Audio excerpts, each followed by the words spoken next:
Bureau chief जिला दादू MD Munir Lashari जी report मुताबिक मेड़ बरसां गोट बागो जलबाणी में संगावती तकरार तां 7 ॿारनि जो पी क़तल लाश पाणीअ जे तलाउ मां हथ लाश पुलिस तहवील में वडी तालका अस्पताल पहुंचायो। ज़रूरी कार्रवाई बाद लाश वारसन हवाले वारसन पारां एहतजाज एसएसपी दादू डीएसपी मेड़ के नोटिस वठण जी अपील जवाबदारनि खे फौरी तौर गिरफ्तार करण जो मुतालबो। तफ़सील मूजिब मेड़ बी सेक्शन थाणे जी हद मेड़ बरसां गोट बागो जलबाणी में संगावती तकरार तां नौजवान पुरस्रार क़तल मोमिन अली जलबाणी वल्द महबूब अली जलबाणी के 3 ॾींहं अॻु जवाबदार रमज़ान जलबाणी वारस जलबाणी सफ़र जलबाणी अब्दुल रज़ाक जलबाणी क़तल करे पानी जे तलाउ में उछलायो।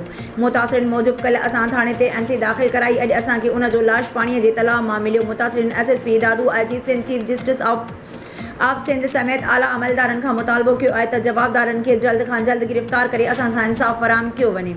ज़रियनि मूजिब क़तल थियल मोमिन अली जलबाणी खे 7 मौसूम ॿारनि जो औलाद ऐं मौसूम वालिद जो लाश ॾिसी दाऊं कंदा रहिया।